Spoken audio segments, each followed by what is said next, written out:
And yeah, let's make sure that you get part of the chapter. Yeah. I mean, you're here. Thank you. Where was that at?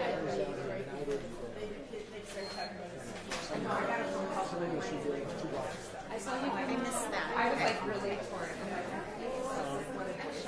I'm like, she's not like she usually calls me. Well, yeah, we'll definitely have good information. Of course. Yeah, we'll get you involved. That's what we want. Our people who are going to show up. So yeah, let's do it. Yes. Well, I'm sorry I missed it. Is she going to be here now? Okay, good. I'm like, I didn't want to miss you. I was one of those. Good. Yeah. Good. Sometimes she has trouble with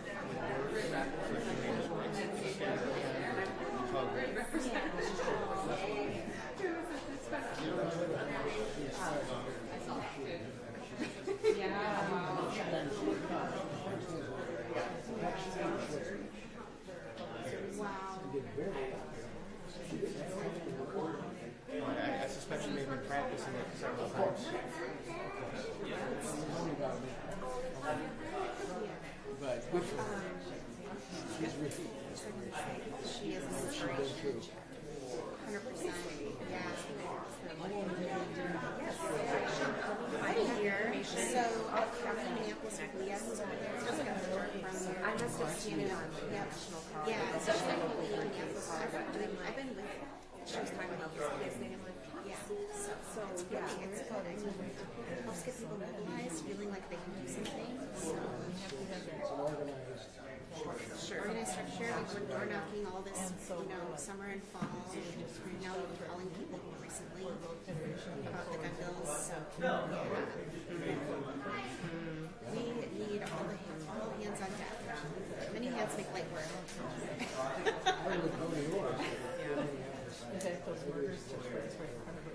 There is, yeah. Are you? Is that by St. Paul? No.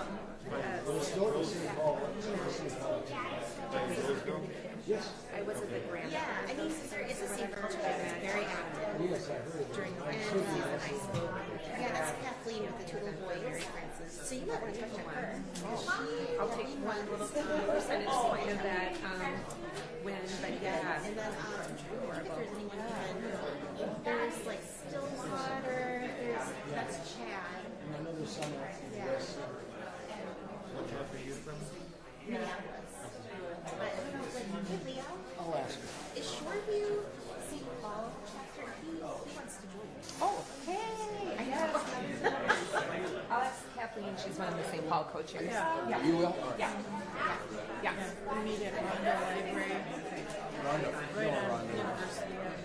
Did I give my card at Tech Minnesota event? Maybe you did. I have one. I have probably another one that I could give you, so you can get in touch with me next time. Yeah. That was a great event.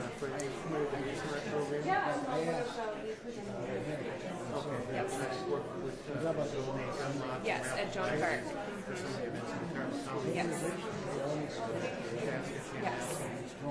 No, I said to her, I'm like, we should just have it, like, I said, maybe we'll just walk in, maybe it's important. Just have whoever wants to join or enter. Yes. And like, So I get the both routes from you and but one of the whole list. yeah, well, like, yeah, that'd be great. Because either one of I know don't shoot guns, shoot grenades is having basketball this week, and they need snacks, water, money, like all the things. So,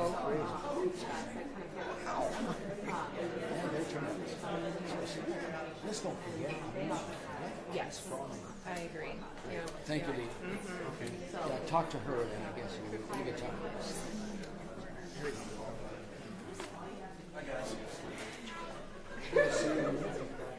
Future voters.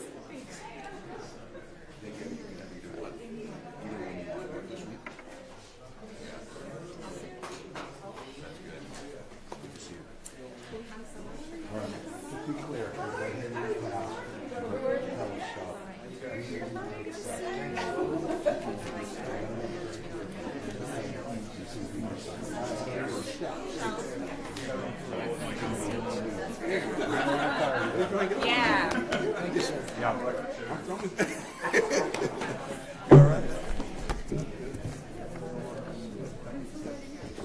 You guys stick around for questions.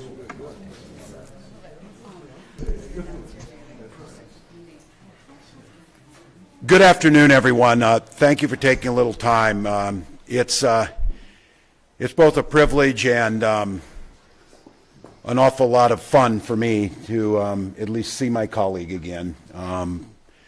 In the terms of human connections and what's the most important to us, our loved ones, our family, being able to go home safely, and to have my friend, my colleague, my classmate of 2006 in Gabby Giffords here, and then now to stand proudly with an advocate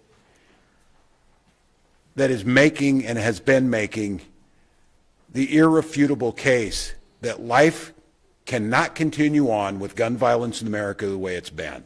Any acceptance of the status quo, and again, people are saying we've scheduled this a while back to have with the Congresswoman's schedule, with our leaders who are up here, and we scheduled this a while back, and people said, oh, you scheduled it around the tragedy in Nashville. No, in America today, any week you schedule will be a tragedy, and that's the absolute horror of this. Again, if you watched that little girl on the bus, and you find yourself tweeting or giving texts about an inanimate object, rather than that little girl and those kids, you need to reevaluate the direction you're going. We've been having this damn conversation too long. And I think the one thing I would tell all of you around here, things are different in Minnesota this year, so we are going to move legislation to make our children safer. We are going to move legislation. As a teacher, a father, as governor, as a member of Congress, as a member of society, I refuse to believe this country is not good enough to do what other countries have done. Simultaneously protected their children while protecting their freedoms and the lawful right to have gun ownership, the right to do what you need to do or feel you can do, but do so in a manner that is respective of society that is that also has rights. Every one of those children walked into that building with every one of their constitutional rights, and they certainly had their rights to go home safely at the end of the day. So if you're defending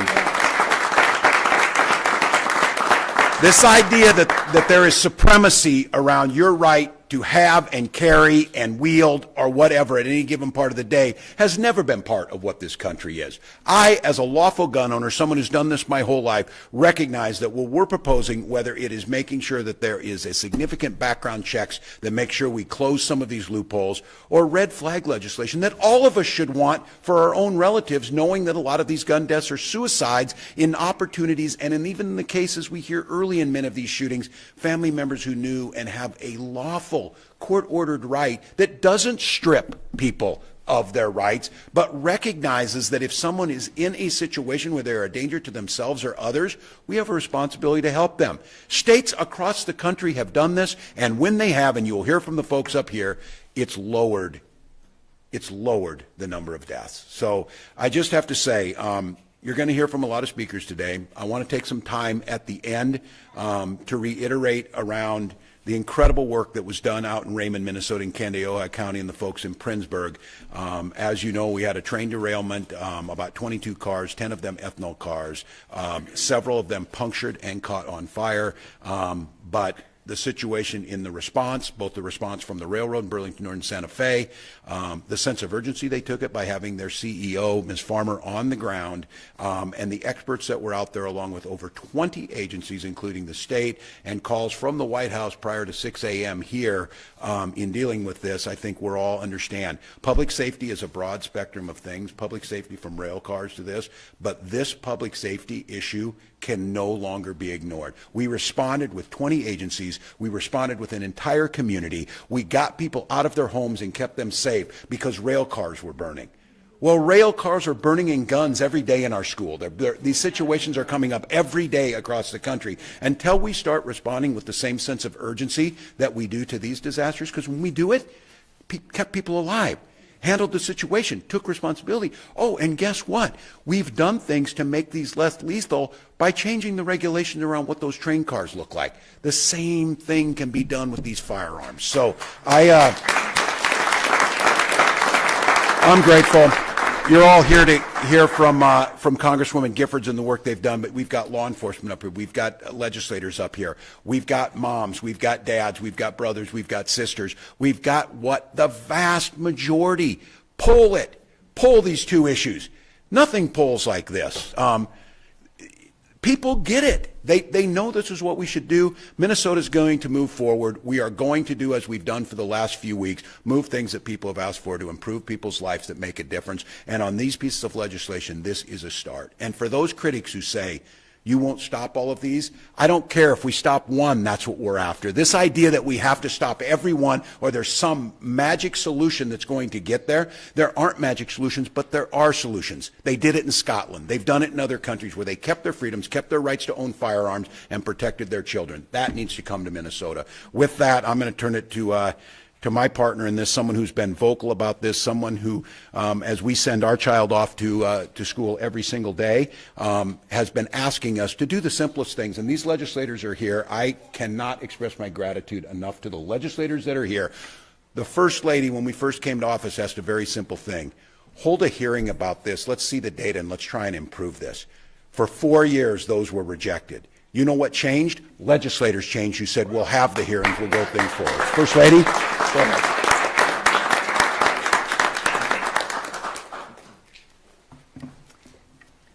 I'm going to use the step. Good afternoon. It's nice to see you all. I'm at lots of these events, right? Lots of these moments with the governor and our team, and it's been really an incredible session so far. But rarely do I choose to speak. We have so many articulate people who make points and discuss policy in so many important ways. But today is different because I am speaking on an issue where I hope all of you and everyone who has a chance to watch speaks, because we need every voice in the room, every voice in the state, every voice in every school hallway to make their voice known and heard on this issue. It is time for a change. The importance of taking action against gun violence cannot be understated. As a mother of a high schooler and a college student, I am heartbroken each time we learn of another mass shooting in a school or on a college campus. The other day, I opened a package that came to our house from Amazon, and I wondered who had ordered a package from Amazon. It happened to be our 16-year-old son. And it's an orange shirt, and it says, "No more thoughts and prayers. Let's take action and change policy."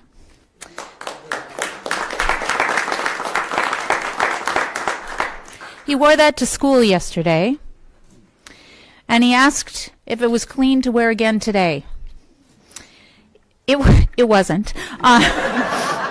It wasn't, but I said it will be tomorrow.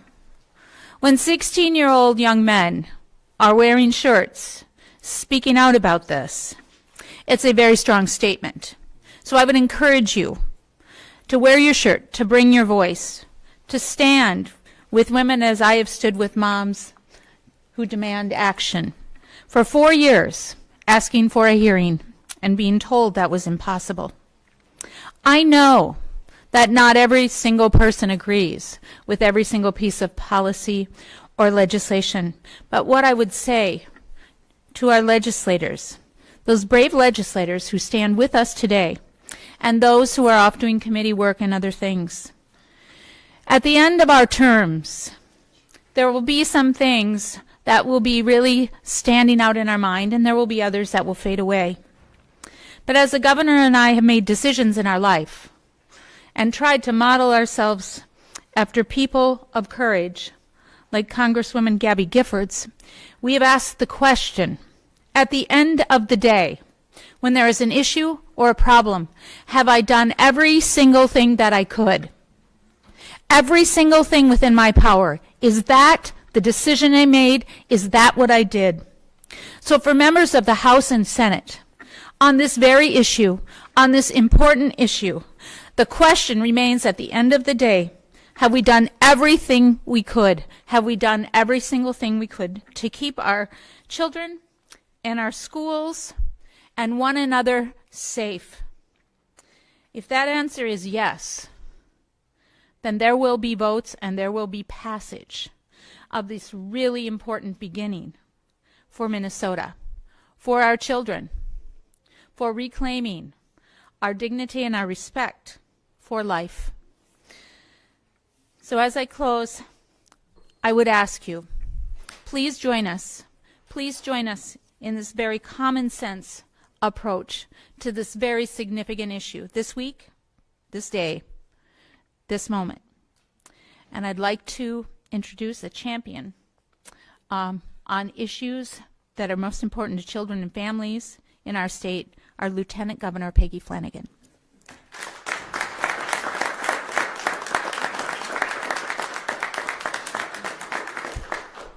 Thank you so much, First Lady, and good afternoon, everyone.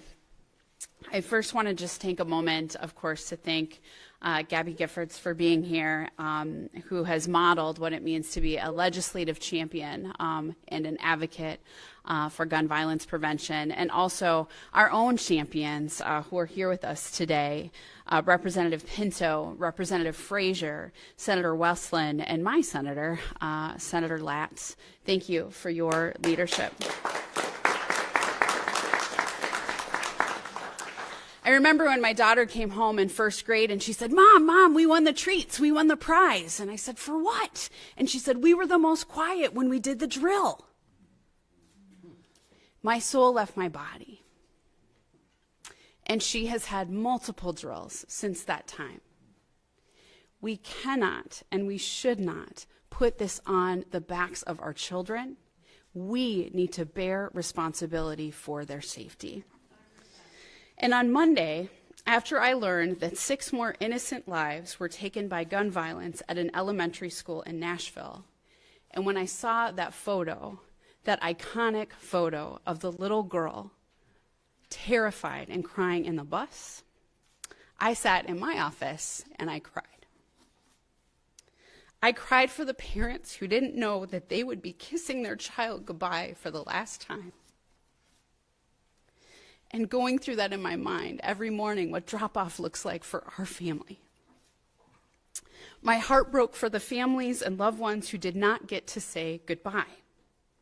We have let senseless violence carry on for too long.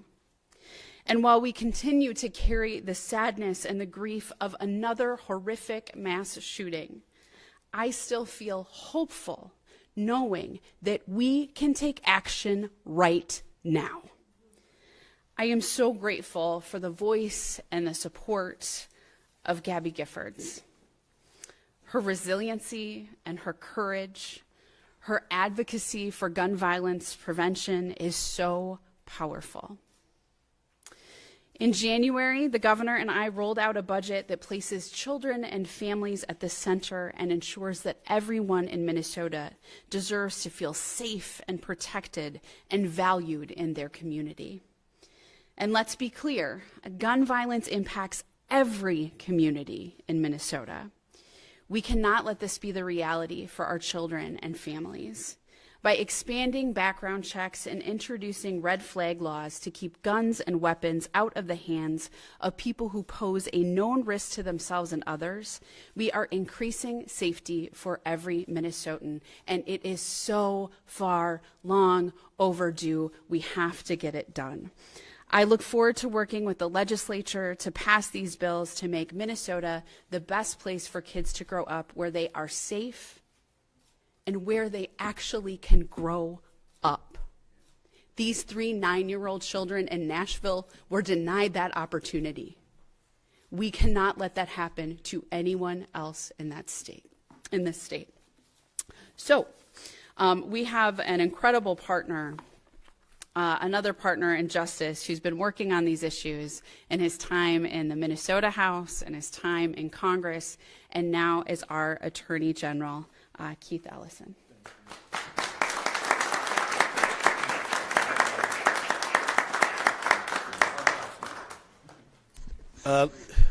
Let me tell you that when Tim Walz and I, us two Minnesota guys, went into the United States Congress in 2007, both of us fell in love right away with our friend Gabby Giffords. She was fierce, she was kind, she was smart, she read the bills. And so I'll never forget when she became a victim of gun violence herself. I was at a high school wrestling match in southern Minnesota. And I bet you know where you were, Governor. Because she was precious to us, but we thought that, you know, wow, what a tragedy. What an unthinkable tragedy. But we didn't know then that only a few years later she would be the leading voice for gun violence prevention in America. Nobody would blame Gabby Giffords for just worrying about her own health, but she's worried about the health of our whole society. So bless you and thank you, my friend. And thanks to all of your team, who I had the pleasure to meet yesterday and was so impressed with. You are leading the way for us. And I also want to just say that at the Attorney General's office, there's things we can do. We are using our civil authority to make sure that if you sell a gun, that you sell it legally. And if you don't, we're going to sue you. And I just put that on the record because I'm a gun owner. And I think it is lawful to sell and buy and own guns. But you've got to obey the law when you do it, and you can't do it in a negligent way. Now, I just want to say as I wrap up, there's a part of this legislation, one of the bills, that I just want to draw attention to. After we saw a plethora of violence break out in the Twin Cities, a group of pastors went to a police officer, Inspector Charlie Adams, and they said to Inspector Adams, where are the hot spots in the neighborhood? And they called it 21 days of peace, because there had been a lack of peace with guns.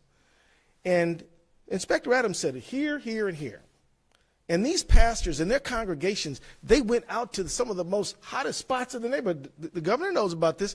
And they sat out there with iPhones and lawn chairs and gospel music. And they literally reduced the violence in those very hot spots. This bill recognizes that there is absolutely, we need police, we need prosecutors, but we also need community. And supporting the community violence intervention is a very important part of this. So I want to thank you, Governor, and our legislators and everyone for recognizing that we will solve this problem through people power. And with that, I want to say, bless you, Gabby. Yeah.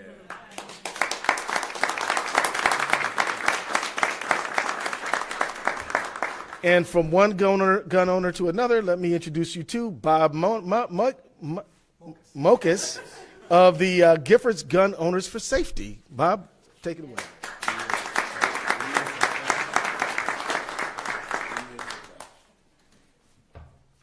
Is this for you or me? Sorry.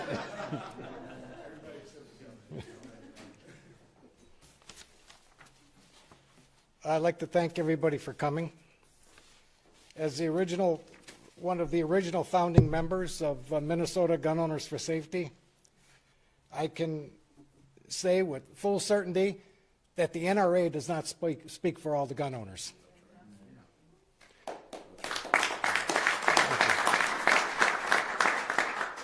I live in Burnsville, Minnesota, and as a youth, I shot on a rifle team that was sponsored and instructed by NRA instructors and sponsored by the NRA. I shot in many NRA-sponsored events until I reached college age and went off to college. As an adult, I had a job where I had the opportunity to be trained by retired federal air marshals to carry a gun in a cockpit. And so I did that. So here we are again. Another day. The flag is at half staff again. Every day in this country, at least 110 people are killed by the hand of a gun. That is 4 Sandy Hooks every single day individually. That flag should be at half-mast every single day for these people because they go through the same pain and grief and suffering that these people in Nashville did. My sister Diane was murdered, and that was our Sandy Hook. No other advanced country in the world lives like this, and neither should we. I'm a veteran and a gun owner, as I said, and I understand the rights granted by the Constitution come with a certain degree of responsibility. With respect to the Second Amendment, that means that I must learn about the gun and the risk it poses. It means to submit to a background check, and if need be, willingly give up my gun to authorities if it's deemed that my mental capacity has declined. The bill on background checks is supported. The bill on background checks on all gun sales is supported by 92% of Minnesotans.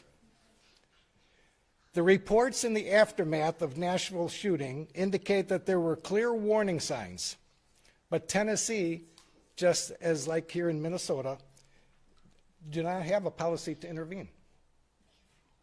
In many of the high-profile shootings, as well as the large numbers of suicides by gun, the shooter was known to be in a crisis by family, friends, or others.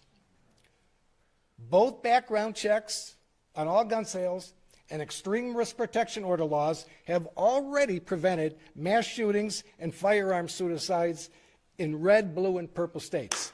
They work.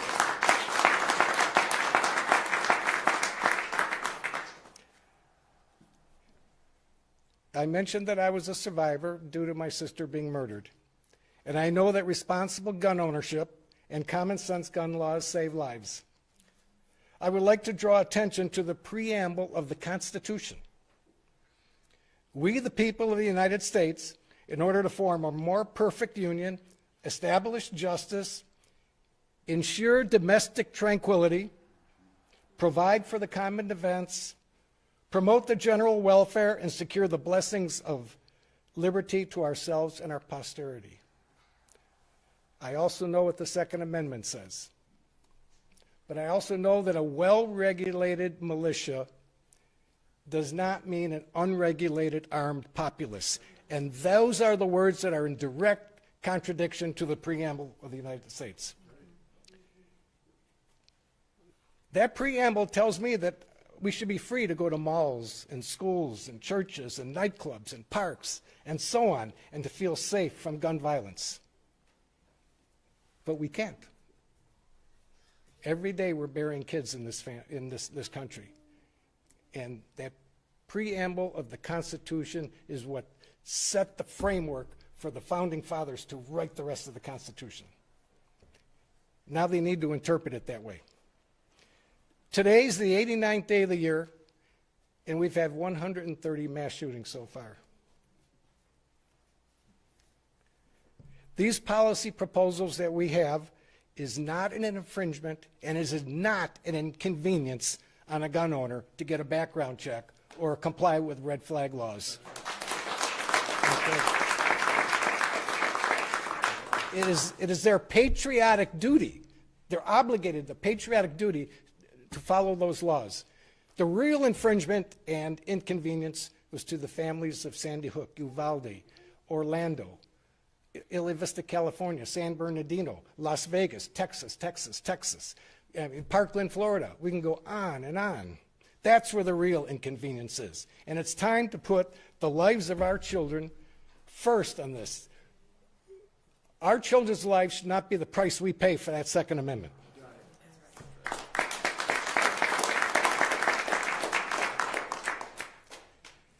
And as the governor mentioned, no one law is going to save every life. Seatbelts don't save every life in a car, but we did seatbelts. So we just got to one law at a time, and we'll get there. We're going to get there because people are finally becoming aware. So I'd like to close with a quote from Supreme Court Justice Warren Burger in 1991. The gun lobby's interpretation of the Second Amendment is one of the greatest pieces of fraud, I repeat the word fraud, perpetrated on the American people by special interest groups I have ever seen in my lifetime. Thank you, Gabby.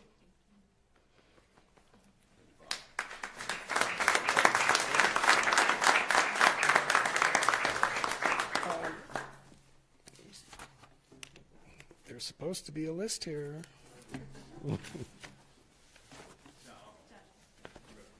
The chief. That's all I know.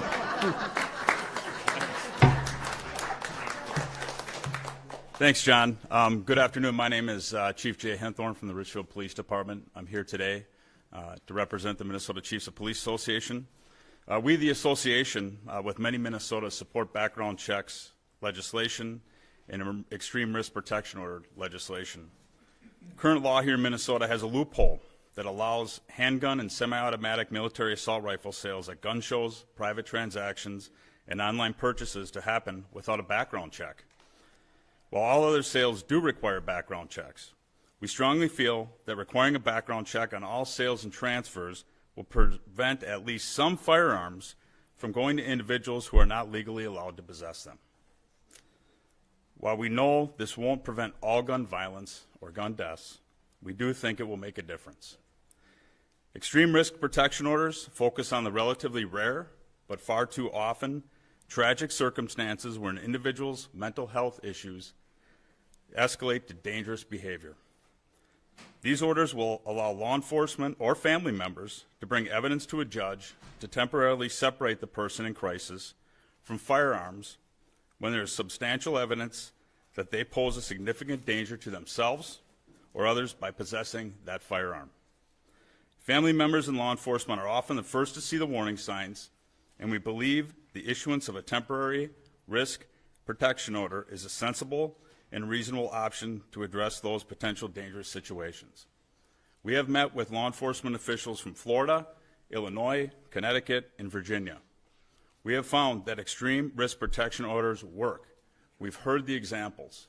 So again, as the Minnesota Chiefs of Police Association, we support this legislation. Having an incident, a school-related shooting in my jurisdiction, and then 9 or 10 months later having another shooting at a high school football event, I just want to thank the governor for reaching out to me that night and calling me and knowing that we had the resources to handle that situation in a very tragic event. So thank you. I'd like to introduce Ramsey County Attorney John Choi.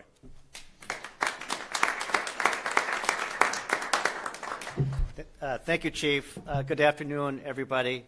My name is John Choi, and I have the privilege of being able to serve as the Ramsey County Attorney. And in that role, and I'm also here today on behalf of the Minnesota County Attorneys Association, all 87 elected county attorneys, and our association. And we are people of different perspectives, geography, but for a long time, we have taken the position in favor of both of these bills, strong support for these bills. And again, we have very diverse backgrounds. We see the world in different ways, but we know, because oftentimes it's the prosecutor that has to end up picking up the pieces, having to have those difficult conversations with those that have been impacted by gun violence. And we know that a lot of these situations and these tragic things that happen in our community, they can be prevented. And there are more solutions than just showing up to a crime scene and prosecuting a case. And today, I feel like in Minnesota, with the great leadership that we have here, that we're on the verge of something really important and good. But we can't obviously take anything for granted. And I want to thank the legislators who have been working on this bill, because I think they have done everything. They have done everything that they can to listen to all of the various perspectives and try to make this bill as reasonable as possible. But as the chief had mentioned, we really believe that these bills can make a difference. It won't be the magic solution to end all gun violence, but it can make a difference. And as people have said before, the vast majority of Minnesotans support these reasonable changes to our laws. So in closing, I get the great honor of introducing our guest keynote speaker. And I just want to say that on behalf of just many of us here in Minnesota, we are just so grateful for your leadership and how you have really created a movement. And we had a movement, but you made it so much stronger. And we're so lucky to have you here in the state of Minnesota to give us a lift. So thank you for being here. Yeah. Thank you.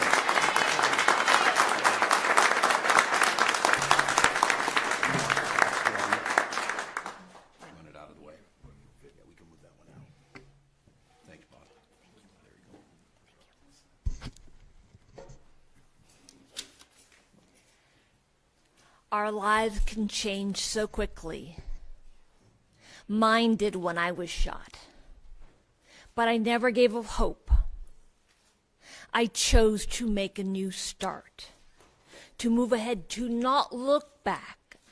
I'm relearning so many things, how to walk, how to talk, and I'm fighting to make the country safer.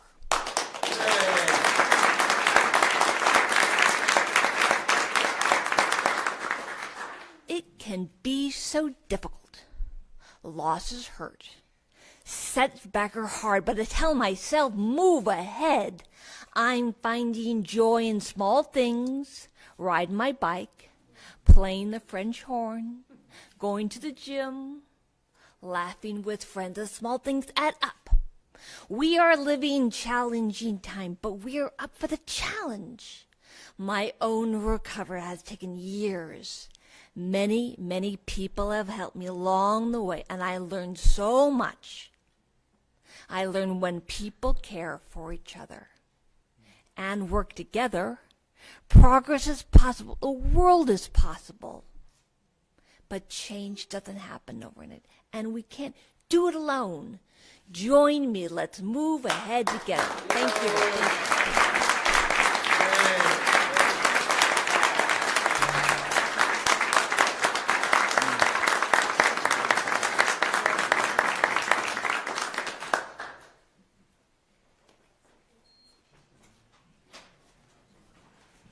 Thank you, Gabby. The Attorney General was right. We went into a class, I think there were 65 of us back in '07. And I think everybody who goes into Congress is in awe. And I can tell you in that class, I think it was kind of a consensus we came upon very quickly about Gabby Giffords. I remember the talk we had on this is we thought she would be the one who would be president out of that class. And I still believe that. I said I think the interesting thing about life is in this tragedy, she's more effective than presidents now. And she's taken her talent. And I think about this for all of you. Keith is right. I can remember exactly where I was. That class, there were a few of us, Keith remembers this. Gabby was really adamant about reaching out to her constituents.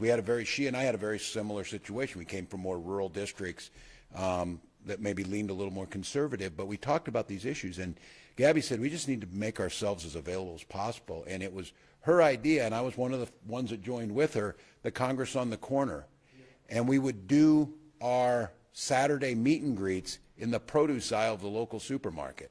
And I'll tell you what, you hear how people talk. You get to see people, oh, you're here, I'm madder than heck about this or this or this. That's what Gabby was doing on that Saturday morning 12 years ago. And I think they'll get forgotten this. She had a 9-year-old constituent whose goal was to come and see her congresswoman, this strong, passionate leader that was making national attention with her voice. That little girl was shot and killed. Gabby's staffer, like these young staffers who work in my office, was there supporting the congresswoman. Gabe died in those shootings. Those are the aftermaths of this. And as Bob said, his Sandy Hook with his beloved sister. So we all know this. We've all been through it. There's a cynicism that's rampant right now in our country anyway with things. But this is one that the folks know.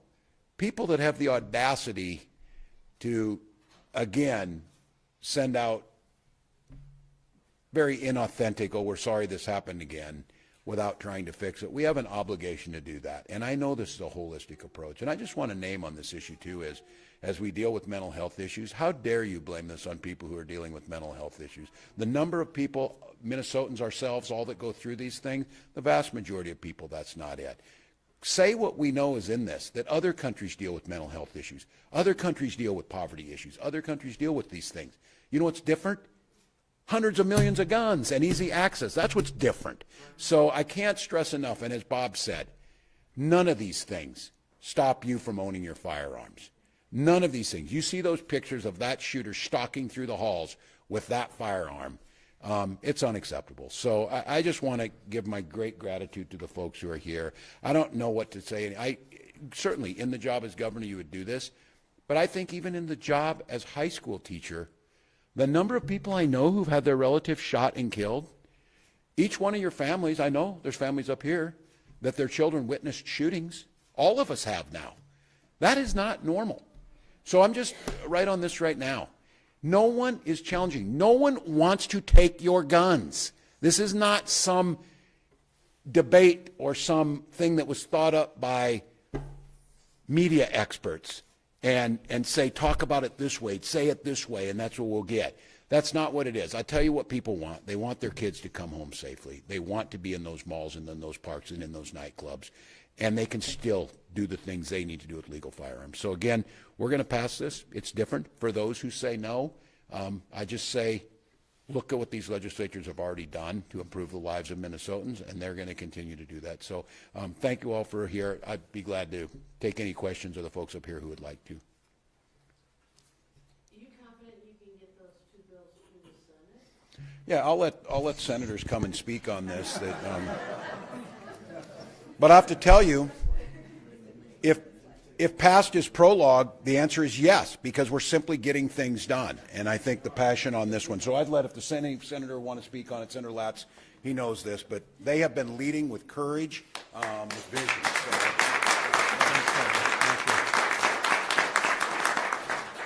So. Boy, it didn't take long for that question to come up, did it?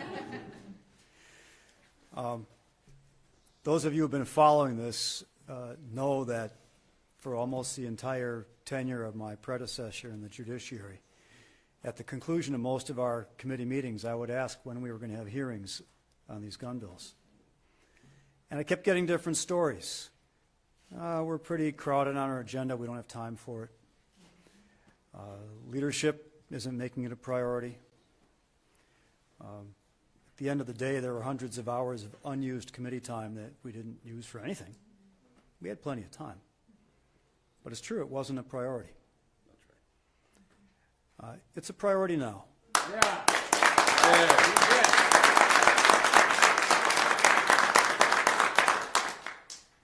And we've had hearings in the Senate. And we passed the bills out of the Judiciary Committee. We have 34 members of the Senate. Some of them are new. Some of them are getting their feet under themselves, learning what it's like to be an elected official. And they're learning what it's like to make tough decisions. For some, they look at their districts, and these are not necessarily easy decisions for them. I'm cautiously optimistic that we're going to get to 34 on this. And we're going to keep working until we do. And so with the help of the folks behind me, all of the grassroots that are working with them, with the help of the governor and the first lady and the lieutenant governor, Attorney General Olson, County Attorney Choi, the law enforcement organizations that support these, and probably most importantly, the people of Minnesota that support these. Because if you look in every district in Minnesota, in every legislative district, a strong majority of the people that live there support both of these bills. And when their voices are heard, recognized, understood, it will be an easier decision for every member of the legislature. But we're going to get there, so stick around. Thank you.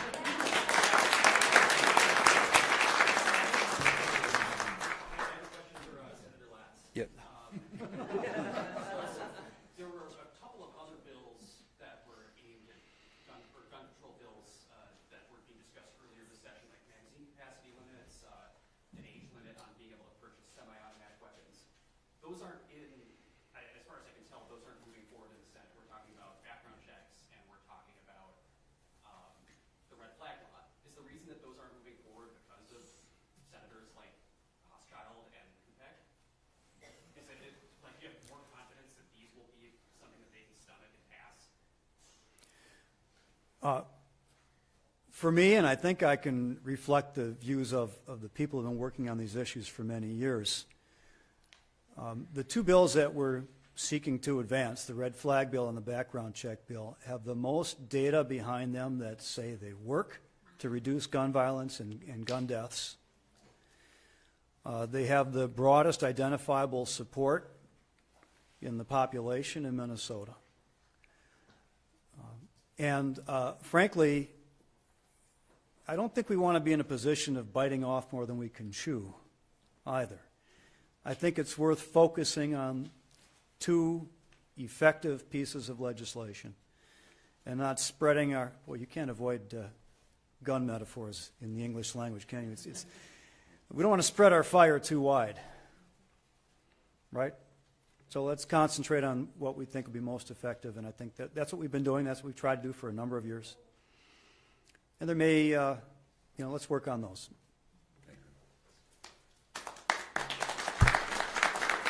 And I would make the case, good legislation and where the public wants you, we'll be back with majorities for some years. We'll continue working. So that's my prediction on this. When you work for Minnesota and you get the work done, they'll start to see this. So I appreciate that. Anyone? Congressman Giffords yesterday said that he now supports having armed guards in schools. Do you have education in the classroom? Is that the right? Yeah, I don't.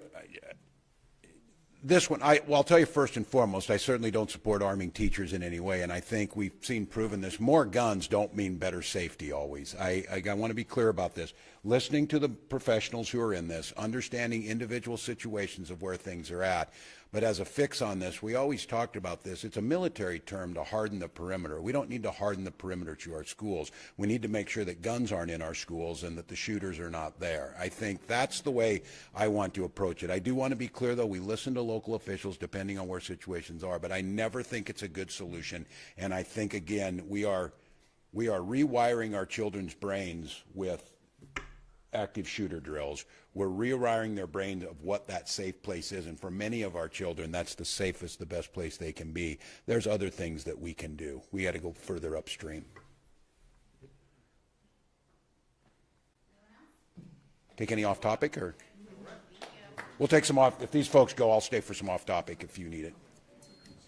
Thank you all. Thank you. You're doing exactly the right way. Thank you. Exactly right. Good to see you. You too. How you been? Good.